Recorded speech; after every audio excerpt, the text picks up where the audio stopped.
मित्रांनो, जेव्हा आपला टाईम खराब असतो ना, तेव्हा एक गोष्ट नेहमी लक्षात घ्या, की तुम्ही कोणाशी नडू नका किंवा कोणाला विरोध करू नका. आलं का लक्षात? तुम्हाला नडायची गरज नाही आहे. जे तुमच्याबरोबर होतं आहे ते होऊ द्या. कारण काय असतं ना, की जेव्हा टाईम खराब असतो, तेव्हा तुम्ही नडून पण काही उपयोग होणार नाही. उलट तुम्ही अजून संकटात सापडाल. तर त्या लोकांशी तुम्हाला नडायचं नाही आहे, भांडायचं नाही आहे, काहीच करायचं नाही आहे. हां, थोडं तुम्ही सहन करा. त्रास होईल. तुम्हाला वाटत असेल की सहन करण्याविषयी मी असं का बोलतोय, पण तुम्ही त्यावेळी काहीच करू शकत नाही कारण तुमची वेळ खराब आहे. आणि वेळ खराब मुळातच ही आपल्या नियतीमुळे आलेली असते. आपण पूर्वजन्मामध्ये जे जे कर्म केलेत, वाईट कर्म, ते आता आपल्याला समोर आलेले आहेत. त्यामुळे तो एक कालावधी असतो, काही महिने किंवा काही वर्षांचा, की जो आपण त्याला सिम्पली भाषेत बॅड पॅच असं बोलतो किंवा कोणी काही साडेसाती वगैरे आपण काही बोलू शकतो. ठीक आहे. तर तो कालावधी आपल्यासमोर आलेला असतो आणि त्यावेळी ना तुम्ही कोणाशी नडू नका. पण त्यावेळेचा एक बेनिफिट आहे, की तुम्हाला तुमच्या जीवनामध्ये स्ट्रगल, तेव्हा तर तुम्हाला खूप स्ट्रगल येणार आहे, बरोबर? तेव्हा तुम्हाला स्ट्रगल करताना एक गोष्ट नक्कीच जाणवेल, की कोण तुमचं आहे आणि कोण तुमचं नाही आहे. ठीक आहे. कोणते नातेवाईक, जवळचे नातेवाईक, मित्रसंबंधी, कोणीही, इवन घरातले आई वडील, भाऊ बहीण, पती पत्नी, ही जी नाती आहेत ना, याच्यामध्ये कोण तुमचं आहे आणि कोण तुमचं नाही आहे, याचा एक परफेक्ट अंदाज येईल. तुम्ही जीवनाकडे तुमचा बघायचा दृष्टिकोन पूर्णपणे चेंज होईल. त्यामुळे त्या खराब वेळेशी झगडत बसू नका. तुम्ही रिलॅक्स राहा, तुम्ही काम करा. तुम्हाला त्रास नक्कीच होणार आहे कारण मुळातच ती वेळ तुम्हाला त्रास देण्यासाठीच देवाने निवडलेली असते. त्यामुळे तुम्ही कोणाशी नडू नका, भांडू नका, कोणाला विरोध करू नका आणि विरोध केल्यामुळे तुमचं नुकसान होणार आहे. फक्त थोडं सहन करा. सहन केल्यामुळे काय होणार आहे, की तुमची सहनशक्ती वाढेल.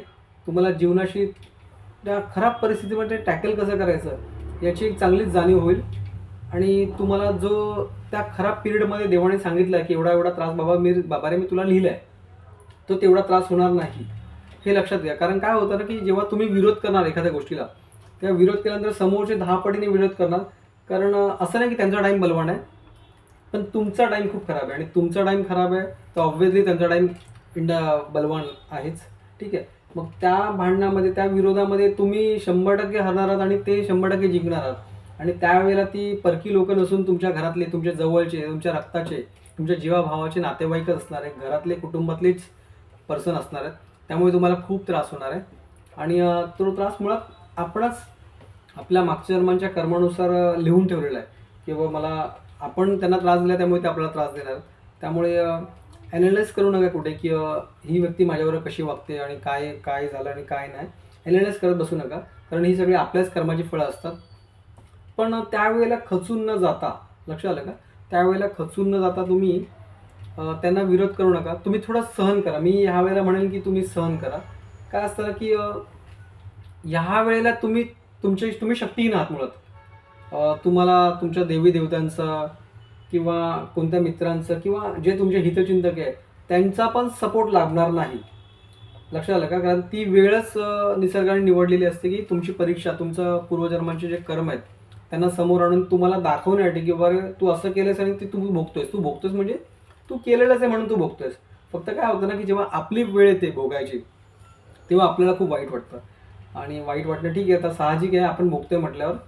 पण तेव्हा मित्रांनो, कोणाशी नडू नका. ठीक आहे. एक लक्षात घ्या, ही तुमची परीक्षेची वेळ आहे. विदाऊट नडता तुम्ही प्रयत्न करा, थोडं सहन करा आणि सहन केल्यामुळे जेव्हा तुमची वेळ ही निवडून जाईल, जेव्हा तुमची चांगली वेळ येईल, तेव्हा तुम्हाला तुमची परीक्षा संपलेली असेल आणि तुम्हाला समजलं असेल की कोण तुमचं आणि कोण तुमचं नाही आहे. आलं का लक्षात? आणि मग तेव्हा तुम्हाला जीवनाला एक वेगळीच वाट, वेगळीच दिशा देण्यासाठी तुम्हाला मदत होणार आहे. नंतर तुम्ही सक्सेसफुल नक्कीच होणार आहात. लक्षात आलं का? पण वाईट वेळेत कोणाशी भांडू नका, कोणाशी नडू नका. वाईट वेळ मुळात त्यासाठीच येते, की तुम्हाला जास्तीत जास्त डॅमेज कसं करता येईल यासाठीच वाईट वेळ येते. आणि आपल्याला वाटतं, की मी कोणाचं वाईट केलं आहे किंवा कोणाचं काय चांगलं केलं आहे, की म्हणजे असं तसं आणि माझ्याबरोबर असं का घडलं. पण ठीक आहे ना, आपल्याला कधीच माहीत नसतं, की आपण कोणाचं वाईट केलं आहे किंवा आपल्यामुळे कोण हर्ट झालेलं आहे. आपल्याला हे कधीच माहीत नसतं. कारण कदाचित आपण जे इतरांबरोबर वागतो, आपल्या नजरेमध्ये ते चांगलं असेल किंवा नॉर्मल असेल, पण समोरची व्यक्ती ही हर्ट झाली असेल. मग ती या जन्मात, मागच्या जन्मात, मागच्या अनेको जन्मात हर्ट झाली असेल. आपल्यामुळे त्यांचं नुकसान झालं असेल, खूप मोठी इजा झाली असेल, तर ते त्याबद्दल आपल्याला माहिती नसतं. ते नियतीलाच माहिती असतं. आणि त्यामुळे एक लक्षात घ्या, मला एक ह्या व्हिडिओचा बनवायचा पर्पज एकच आहे की तुमच्या वाईट वेळेमध्ये तुम्ही कोणालाच नडू नका, कोणालाच, लिटरली कोणालाच. म्हणजे तुमच्यापेक्षा जे कालपर्यंत कमजोर व्यक्तिमत्व होते त्यांनाही नडू नका. त्यांना पण बाबा काका म्हणून तुमचं काम साधून घ्या. ह्या वेळेत मुळातच तुम्हाला सक्सेस ही नाम मात्र मिळणार आहे, म्हणजे सक्सेस मिळणारच नाही आहे. तुम्हाला पोटापुरतं अन्न, पोटापुरतं धनच मिळणार आहे. कारण जे देव तुम्हाला मारणार नाही आहे, देव तुम्हाला जगवणारच आहे, पण तुम्हाला कोरडं जगवणार आहे. म्हणजे तुम्हाला जे जगण्यासाठी अन्न आणि धान्य आणि धन आणि पाणी जेवढं हवं आहे तेवढं देव देणार आहे. कारण ही सॉलिड परीक्षा असते.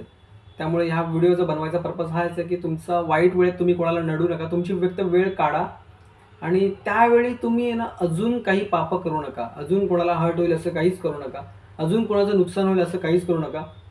नाहीतर काय होतं ना, नियती पुन्हा बघते की मी दिलेल्या शिकवणीतून याने काहीच बोध घेतला नाही, या आत्म्याने काहीच बोध घेतला नाही, आणि मग ती आत्मा परत त्याच सर्कलमध्ये फिरत राहते. ठीक आहे. तर तो पुन्हा काळ तुमच्या लाईफमध्ये खराब येऊ नये यासाठी मित्रांनो तुम्ही स्वतःला सावरलं पाहिजे. तुम्ही जाणीवपूर्वक जागरूकपणे कर्म केले पाहिजेत, जेणेकरून तुमच्या कर्माने कोणी हर्ट होणार नाही. ठीक आहे, हे माझं लक्षात घ्या. आणि त्यावेळेस घाबरून जाऊ नका. पण मी म्हणेन की शूरवीरप्रमाणे पण वागायला कुठे जाऊ नका, कोणाला नडू नका. फक्त एकच माझं म्हणणं आहे, कोणाशी भांडू नका त्यावेळेला, कारण तेव्हा तुम्ही हरणारच आहात. मोठे मोठे प्रयोग करायला जाऊ नका, तुम्ही हरणारच आहात. हे थोडं निगेटिव्ह वाटेल, पण हे निगेटिव्ह न घेता थोडं सूचक असं घ्या की मी सूचना देतोय की तुम्हाला त्यावेळेला तुम्ही ते काय कार्य करूच नका. तुम्ही कोणाशी नडू नका. जे तुमच्याबरोबर समोर आलेलं आहे त्याला फक्त जस्ट त्याच्याप्रमाणे वागा. तुम्ही स्वतःला त्याच्यामध्ये मिसळा आणि होला हो करून तुमची कामं करा. ही वेळ निघून जाईल. कारण ह्यापूर्वी ही वेळ नव्हती, आज ही वेळ आली आहे. तर ही वेळ निघून जाईल आणि पुन्हा एक चांगला दिवस येईल, चांगली पहाट येईल. बस त्याची फक्त वाट बघा. नमस्कार.